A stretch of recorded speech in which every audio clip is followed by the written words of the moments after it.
Here are your 2025 NFL awards predictions, starting with the MVP. JV, dive off into it.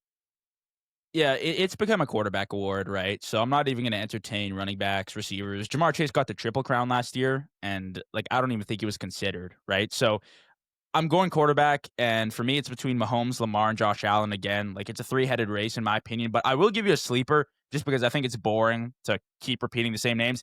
I think Baker Mayfield could be a guy that sneaks his name into that discussion this year, Wow. just because how good that offense is. They are literally wide receiver university in the NFL. Ibuka, Evans, Godwin, Crazy. McMillan, they got a ton of guys there. Offensive line is really solid. Defense is looking better. So I think Baker, he'll have the team to do it. He'll have the stats to do it because he did have the stats last year as well. But as far as true MVP, I think Lamar is going to be the one leading the race this year. I mean, last year, his stats were off the charts. His performances were off the charts in the big moments as far as regular season goes, obviously. But give me Lamar and Baker as a sleeper. Lamar as the winner and Baker Mayfield as a sleeper. We have heard it all. The 2025 NFL MVP for me is going to be Jalen Alexander Hurts because we are still having conversations about what Jalen Hurts actually has to do to be considered a top quarterback in this league. And I'm not saying you have to anoint him as the best, but the fact that you can not unanimously, not you, but the viewers, the media, the world, put him as top three, because what more does the man have to do? I don't need to list his accolades, but you want to keep doubting him after he plays in a big moment, after he wins the Super Bowl MVP, after he outplays Mahomes twice in a Super Bowl and blows him out in the win. But we want to keep discounting him for the roster that he's had in Saquon Barkley and the defense. Well, guess what? How many players have we seen be in a situation where it is super nice around them? Caleb Williams, for an instance. Maybe do you offer me a Brock Purdy or a Jimmy Garoppolo? What about a Kyler Murray in some instances? It wasn't perfect in Arizona, right? But we've seen quarterbacks be in favorable situations and not deliver. So we're going to make the ones that deliver because they do it, that discounts them? Jalen Hurts is your 2025 MVP. He hears the doubt. He's going to fall right back into that MVP conversation because really he's never left it if we're talking about true value to an NFL team. Offensive player of the year, JV, take off. Yeah, this one is always just all over the place, right? Because you have that one guy that just breaks out and has an unreal year. I had Jamar Chase listed just because of the sheer volume I think he will receive this year. Again, if he is healthy, Joe Burrow is feeding him the ball, and he could literally go for 2,000 yards and 20 touchdowns. I would not be surprised whatsoever. So that's the only reason I'm going Jamar here. I just think that he's going to be fed, and he's an incredible wide receiver. Don't get me wrong. Right? But every year you have that breakout guy. So it's really hard to tell. Offensive Player of the Year is the real award that I'm interested in because MVP is always a quarterback award. Offensive Player of the Year really displays the true talent on offense, which I love to see. I'm going to go Jamar, but it could go any direction. There are 1,000 different guys that could have a breakout year. I'm going to go Jamar Chase as well, man. That was my pick from the top. I was kind of thinking Jettas because, JJ McCarthy's going to be thrown to him, but I'm a little nervous. JJ's coming off injury, too, right? How is JJ? This is JJ's rookie season. You can say he's a sophomore. No, this is JJ McCarthy's rookie year. He is going to be seeing those live NFL snaps inside of Kevin O'Connell's system. Thankfully, throwing to Addison and Jettas and Adam Thielen, who we'll talk about later. But I've got Jamar Chase as well. Defensive Player of the Year. The guy we just talked about, man, Micah Parsons. I think it's going to be close. There's a ton of guys that you could put into this discussion, but a guy who is looking for revenge, who is feasting. This guy has something to prove to Dallas, pretty much to Jerry Jones, to be honest with you. None of Dallas. Everyone knows in Dallas, obviously. Definitely Jerry. It's personal with Jerry. For sure. But I think it's that week 4 matchup. Damn, I'd be licking my chops if I was Micah going against that Dallas Cowboys offensive line, man. I think Micah's going to do it. He's got it all laid out for him. He's already a beast playing at different spots on the defense, rushing the passer, dropping back into coverage. He's a supreme athlete, and I think statistically he'll do it, and there will be a lot of eyes on him as well this year. So I think he'll finish top 5 for sure, but again, you could go Garrett, TJ Watt, Pat Surtain from last year. There are so many top-level guys. Even Derek Stingley, there are so many names, Good right? dark horse there. Yeah, I'm right there with you. Micah Parsons is going to be your defensive player of the year as well. If he has come in the defensive player of the year voting each year of his career, if he is not licking his chops now, if he is not playing his ass off now with 47 million a year, if he is not going for one sack a quarter against Dak Prescott in that week 4 matchup like you mentioned, I don't know what we're really going to be witnessing for a true revenge game in the NFL. Like, it is going to be so personal for Micah this year, and I think for a real slap in the face of the Dallas Cowboys, I'm gonna leave you. I'm gonna go become the highest paid non-quarterback in NFL history, and I'm gonna win Defensive Player of the Year, and I'm gonna make a play in the playoffs. Offensive Rookie of the Year. We can be quick with this one. I know I've discussed it, but I still wanted to include it. Who you got? I'm going Ashton Genty. Again, it is a volume thing. I love Cam Ward. I love Jackson Dart so far from what I've seen in the preseason. Totally wrong on that pick with the Giants. I just don't think that they're Dart going to is have the special. numbers and the team is going to be good enough to put the spotlight on him enough to win this award, because that's really what we're talking about here, right? Ashton Genty's going to have the numbers because he will be fed the ball. I mean, it's hard to debate it, right? I've heard people say Matthew Golden. Some people say Tet.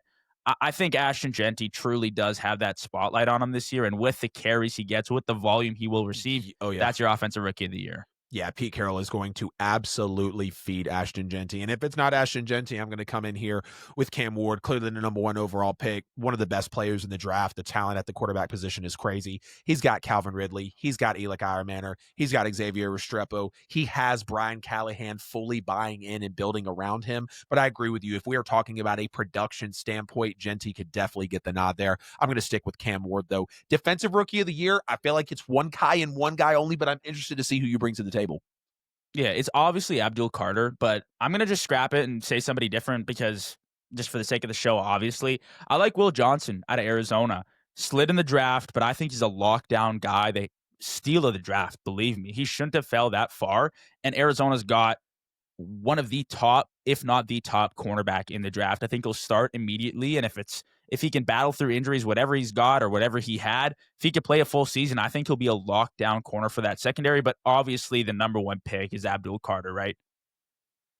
Yeah, I forgot. I thought about Will Johnson going over there to Arizona. Yeah, guy out of Michigan, very, very special. Yeah, I've got Abdul Carter as well. I think he's just going to be the clear runaway. I think that defensive line in New York is just going to be on tape a lot, and we're going to see Abdul Carter getting around those edges. I'll give you one though. It's not Mykel Williams. It is not Jalen Walker. It is who the Atlanta Falcons traded up for in the first round. Give me James Pierce Jr. to be a dark horse for your defensive rookie of the year. I personally thought he was the second, third best pass rusher in the class. That's just me. We can take a look at that another time as we're here predicting the awards. But if it is not Abdul Carter, don't be surprised if James Pierce Jr. is making a case for Defensive Rookie of the Year. Coach of the Year. This one can go a few different ways. I think this is the most contested award, and I kind of feel like it is every year, right? What do you think, JV? Totally can. Give me Mike Vrabel for Coach of the Year. I'm really high on the Patriots this year. I think they'll be a really incredible team. You look at their jump from last year to this year, I think it's going to be night and day. I mean, they could arguably even make the playoffs. We're going to get into that, I'm sure, with the later segments. But yeah, give me Mike Vrabel. He should have been a head coach last year. I can't believe that he ended up in Cleveland as like an assistant head coach or like something to do. I have no clue what was going on there, but he needed to be a head coach. Tennessee gave up on him for whatever reason it was. He's in New England now, the team that he used to play for. I think he's getting the coach of the year this year because the Pats are going to be a really solid team. And when you look at head coaches too, like how do you judge them? It's wins and losses. And mostly for this award, if you make the playoffs, I think you're in contention for coach of the year. So I could see the Patriots doing it with Mike Vrabel. Yeah, Mike Vrabel will be a very good choice. That's really who I want to lean as well. But if I'm having to pick a backup here, I'm potentially going Ben Johnson. I think the way that he can really show that elite upside with Caleb Williams, he is putting the pressure on him publicly to lead the offense, to be a better leader, to be a better example. And we clearly understand who Caleb Williams was coming into the draft, getting that big offensive mind in Ben Johnson. And also don't be surprised too, like if you see a guy like Aaron Glenn or maybe even Sean Payton creeping up these lists, because really, solid coaches that either like overperform in the first year or just continue to be solid year over year over year. I think we have a couple of really solid ones here. Comeback player of the year. This one could go a couple of different ways. What do you think? Yeah, I was kind of looking at the odds, and this one again, like you never know what you're going to get because guys will come off injury and just ball out, and they'll also stink, right? I'm going to go Stephon Diggs. Again, I'm sticking with the Patriots here. Ooh, yeah, I you think big Drake Patriots May guy. is going to feed him the rock this year. I think Stephon Diggs, I mean, we could potentially see above like 100 receptions this year. Like a lot of targets are going to go to Stephon Diggs in that offense. They really don't have much competition as far as target share goes in the receiver room. You look at Drake May, a guy who's looking to take a step forward this year. I know we're ranking quarterbacks later on in the episode as well. We'll get to that, but he's got Stephon Diggs now, his number one target. I think coming off the season-ending injury, he was pretty good in Houston as well. Number one receiver, give me Stephon Diggs, comeback player of the year. Stephon Diggs for the CPOY. I think it comes down to Aiden Hutchinson or JJ McCarthy. And I'm going to lean Aiden Hutchinson. I believe he is licking his chops. He is salivating to get back to the NFL, to really be able to punch in for where Z Smith came in and tried to relieve him an injury. The Lions miss Hutch so badly. And, we've seen a lot of pass rushers be rumored to get traded to the Lions. We talked about the potential Trey Hendricksons. I don't believe the Lions were a serious contender for Micah Parsons, but like we know, right, all 31 NFL teams could have used Micah Parsons, right? Like even the Eagles would have taken it. Let's just call it what it is. But I think Aiden Hutchinson really has that best chance to be your comeback player of the year. I think his impact immediately is just going to be very visible on tape. JJ McCarthy, obviously with a great chance as well. I'm just a little worried about the injuries. And the final one, the newest award, the inaugural Protector of the Year award. Who do you got? Yeah, I still don't think it's enough to give linemen the appreciation that they deserve. I think they deserve multiple awards in the league. They just don't get any recognition, right? They should have an offensive line unit award. Literally. Yep. And it's one of those positions that you do everything right, you don't get any recognition. You do one thing wrong, you're the star of the negatives. You know what I mean? Yep. So I'll list out a few names because it's such a big award for just one player. It's kind of tough to name, but I will say Darrisaw last year was great before his injury, so I'll list him. Tristan Wirfs, I think. I'm high on Baker Mayfield. I think the Bucs will be great this year. And then obviously anybody on that Eagles offensive line, where it's Mailata, Lane John. Like you got so many guys there that could win that award. But yeah, exactly, right? Like it's just so many studs. I'm going to put them all out there, but I think Darrisaw or Wirfs could be a standout this year protecting for their quarterbacks. I love it, man. I'm going either Lane Johnson or Quentin Nelson, but I'm going to lean Lane Johnson. I think the Colts are going to be a little bit of a mess this year. Like you said, I think the Protector of the Year award is going to be given to an offensive lineman on a team that's winning, that's in the spotlight. That's how most of these awards work, right? Like unless it's comeback player of the year and even coach of the year, like even if you go in and take a team from 1 win to 7 wins, you're probably not going to get coach of the year. But if you take a team from 8 wins to just 11 or 12, like they're going to, put you in contention and possibly anoint you. So I think this inaugural Protector of the Year award, they'll probably have adjustments around who votes on it and what the criteria is, but they're probably going to be looking at, pass rush win rate, pass block win rate, singularly looking at those PFF grades, that next gen stats. And I just think Lane Johnson has a great case to be able to jump right in and make that case. Hey, it's AJL here. Appreciate you sticking to the end of the video here on YouTube. You could have chose any other show, but you chose my video, and for that, I'm very grateful. If you haven't already, please make sure to like and subscribe to the channel. Follow me on social media. Hit the bell on the channel so you never miss a post. Check me out on all social media platforms. Right here, you'll find a chance to subscribe to the show, a related video, and a playlist. See you guys in the next one.